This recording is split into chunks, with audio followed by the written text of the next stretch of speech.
Good morning, cadets. I'm quite sure you must have geared up for your board examination. And this week, we are having the revision of two poems, very important poems. And the poem which we are presently revising is one of the most popular poems,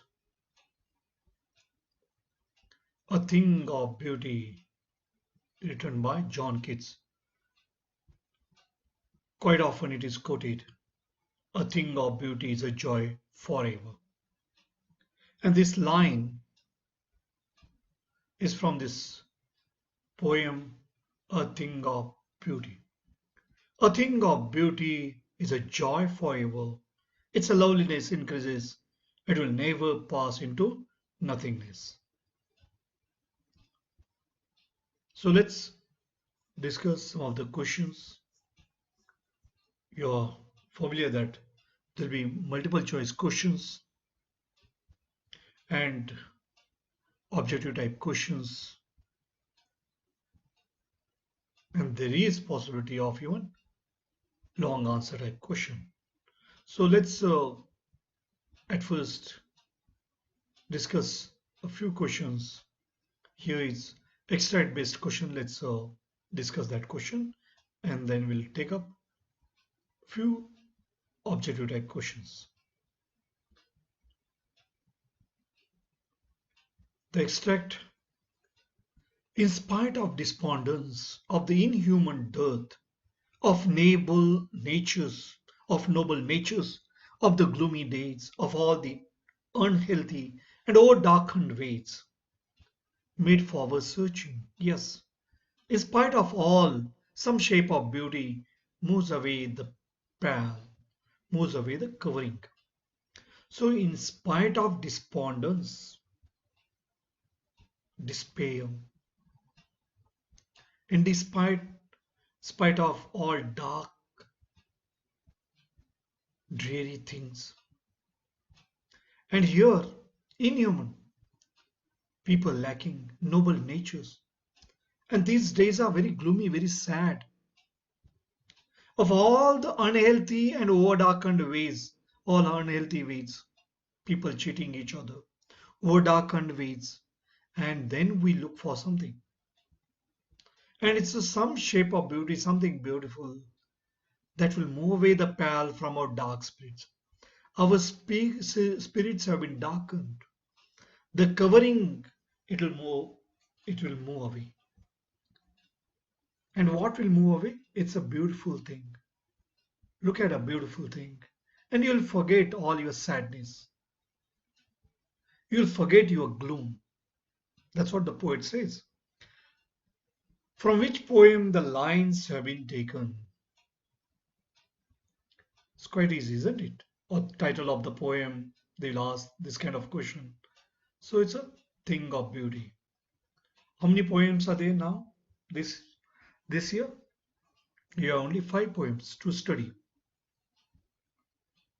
And already we have studied 3 poems.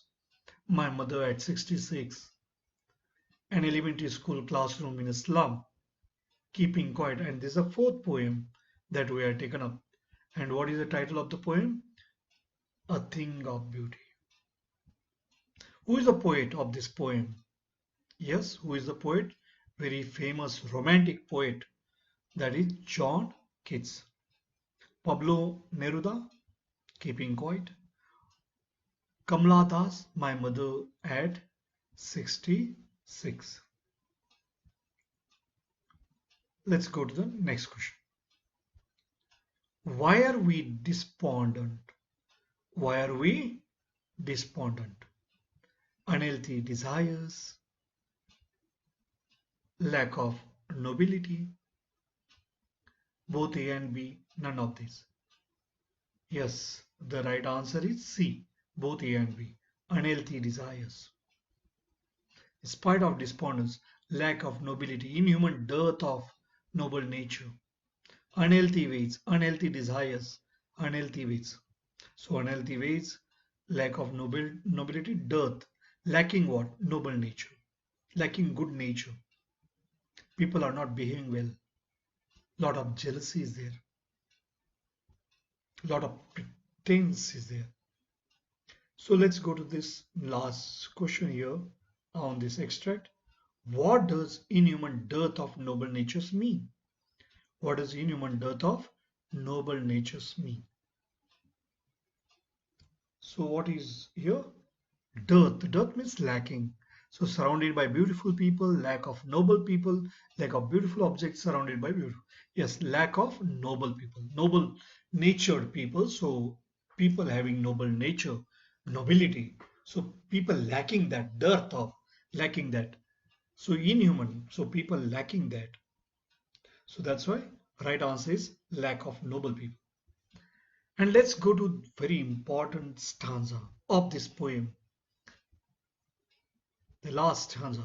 And such too is the grandeur of the dooms, where imagined for the mighty dead, all lovely tales that we have heard or read, an endless fountain of immortal drink, pouring unto us from the heaven's brink. So who are the mighty dead? That is a question. Who are the mighty dead? People who fought for the independence of the country, persons who have died fighting for the country, martyrs who have died bravely for cause, none of this. So martyrs were imagined for the mighty dead.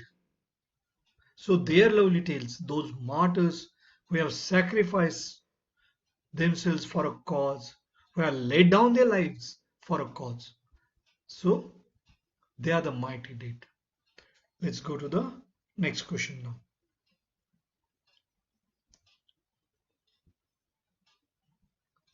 Why grandeur? Why is grandeur associated with the mighty dead? They will always be remembered for their sacrifice. They'll be buried with great pomp and show. They'll be buried in castle grounds. There are chances of their returning back to life. They are always remembered for their sacrifice. Yes. So that is the right answer. Which word in these lines means stories? Dooms, tales, immortal, bring. So they have asked synonym for stories. Quite easy. Tales. Which word in these lines mean edge? Grandeur, dooms, brink, fountain. So what is it? Pouring unto us from the heavens brink. An endless fountain of immortal drink pouring unto us from the heavens brink, from the heavens edge, from the heavens border. So what is pouring? That immortal drink, the lovely tales, or all beautiful things that are all coming from the heaven, making our lives comfortable, worth living. That's the poet says. So let's go to the questions now, short answer type questions. Why does a thing of beauty never pass into nothingness? The poet says, a thing of beauty is a joy forever. Its loveliness increases. It will never pass into nothingness. So why does a thing of beauty or a beautiful thing never pass into nothingness? Mention any two things which cause pain and suffering. Mention any four things of beauty that add joy to your life. How do beautiful things help us to live a happy life? How can mighty dead be things of beauty? And long answer type questions. What is the message of the poem? A thing of beauty. Name the beauties of nature that are constant source of joy and happiness to man. So let's go to those answers of those objective type question. So what was the first question here? Now here it was beauty will never pass into nothingness. It was about what? It will never pass into nothingness. So why does a thing of beauty never pass into nothingness? Why it will never pass into nothingness? A thing of beauty never passes into nothingness because it creates a lasting impression in our minds. It creates a lasting impression in our minds. So it's a kind of eternal impression. And that's why it will never pass into nothingness. How it will never pass into nothingness? Because again and again, time and again, you'll remember about the beautiful thing that you have seen once. And that is why the poet says it will never pass into nothingness. It will always be there in the hinterland of your memory. And therefore, suddenly you'll remember that. And that's why it creates a lasting impression in our minds. It would give us joy which would last with us forever. The kind of joy. See, the moment you remember about that beautiful landscape that you had seen, what will happen? You will be filled with joy. You will be filled with happiness. That happiness will recur again and again. And that's why the poet says, this joy will never go away from you. It would give us joy which would last with us forever and would never end. Okay, let's go to the next question. What was the next question? You have to mention two things that cause pain and suffering. There are many things that causes pain and suffering. Malice, disappointment are the biggest source of our suffering. So the poet says, what is spite? That's a malice, ill intention. So that's a malice, that's a spite. So spite of despondence. And then see one thing which makes us sad, which causes pain, is malice and disappointment are the biggest source of our suffering. Another one is one is malice, and as a result of that, what has happened? Disappointment. So spite of disappointment, despondence. So malice as a result of disappointment. That is the biggest source of our suffering. Ill intention of people. Another one is a lack of noble qualities. People lack noble qualities. And that will make us. So dearth of noble natures. The inhuman dearth of noble natures. And that is making us sad and despondent. Gloomy days. That is bringing us gloomy days. I hope you understood this. Okay, so let's go to next question, which is a very, very important question. Mention any four things of beauty that add joy to your life. So you have to mention four things that will add joy to your life. Everything in the nature is a thing of beauty and a source of happiness. So whatever you see in the nature, the beautiful things, they are a source of happiness. Some of them are the sun, the moon. See here, the poet goes on telling such the sun, the moon, then old and young trees, then daffodil flowers. All these are things of beauty and they are constant source of joy and happiness for us. So let's go to next question. What is the next question? How can mighty dead be things of beauty? Those who are dead, how can that be beauty? So beautiful things help us to lead a happy life because a thing of beauty is like a bower shade. Now it brings us endless pleasure. Now here the question number 4. Question number 4 is not related to mighty dead. The question number 4 is what? How do beautiful things help us to live a happy life? How you can lead a happy life due to beautiful things? Beautiful things help us to lead a happy life because a thing of beauty is like a bower, it is like a shade. It brings us endless pleasure, it provides respite, relief from our sorrows, and gives us peaceful sleep and calm mind. So, what does the poet say? The poet says that all these beautiful things they will take away all that gloom that is there. And he says, what it will bring, full of sweet sleep, full of sweet dreams, a bower quiet for us. It will bring calmness in us. It will provide you sound sleep. It will provide you good health, and your breathing will be quiet. So peaceful sleep, calm mind. So you'll get respite from our sorrows, and it will bring endless pleasure to us. So let's go to the last question here, objective type question. Question number 5. What is the question? How can mighty deed be things of beauty? So here the tales of mighty deed, the tales of those legends who were quite powerful, during their lifetime. The mighty dead refers to the glorious tales of our forefathers. So, glorious tales of stories of our forefathers or legends which fill us with a sense of pride. And they also things of beauty as they fill us with pleasure, pride, and motivation. I hope you understood all these five questions. Let's move on to the long answer type questions. So shall we go to long answer type questions? And these questions you have to write within 120 to 150 words. So here, whatever we have seen, short answer type questions, you can add to that. But here short answers are given, but you can extend that. Only few guidelines have been given here.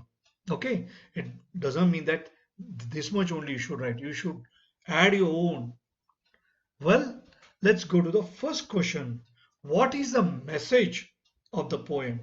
See, when they ask you to write the message of the poem, you can write, yes, when you read this poem, what all you learn, what lesson you learn. So not only that, even summary of the poem that can be written in this case. So when you are writing long answer type question, you can add to that. Otherwise, straight away you can go to this answer. The very first line contains the message that John Keats wants to convey. And what is that? That a thing of beauty is a constant source of happiness or is a constant source of joy. That so any beautiful thing will provide you happiness forever. That is what the poet wants to convey. So Keats was a worshipper of beauty. He was a worshipper of nature. For him, beauty was truth and truth beauty. Hence, for him, a thing of beauty is a joy forever. So it is a constant source of joy. Beauty never fades, nor is it ever devalued.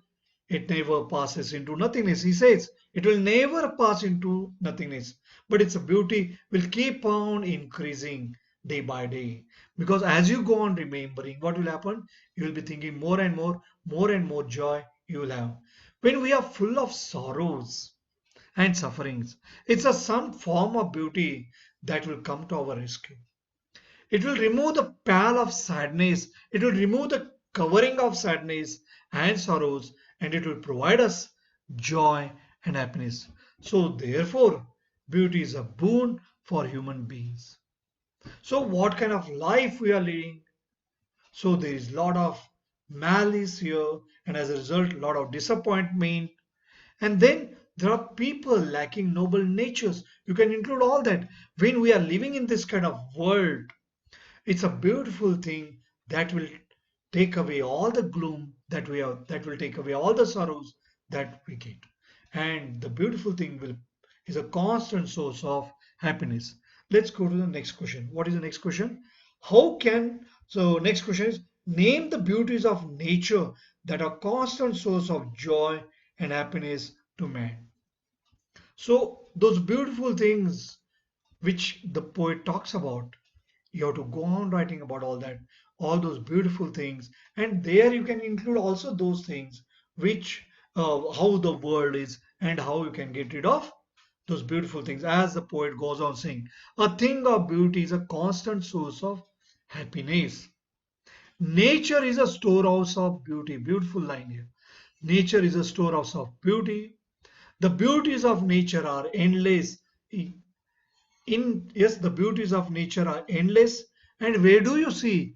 Go in the lap of the nature. You can see all that. The sun, the moon. You see all those trees, maybe young trees, old trees, beautiful daffodil flowers, green surroundings are some of such beautiful things. So small streams. No, he goes on saying what? From so such the sun, the moon, trees old and young sprouting, a shady boon for simple sheep, even sheep, innocent sheep. Then daffodils that are there with a green surrounding, with a green world they live in, clear reels for that for themselves. So even clear reels, small streams with clear water, thick mass of ferns, thickets of forests, musk roses, they are some of the things of beauty. All such things of beauty are a constant source of joy and happiness to man. A thing of beauty is a joy forever. So, not only these beautiful things, even the stories of legends, they have their own beauty. They have their own beauty. You can mention about them too. Thank you. Goodbye.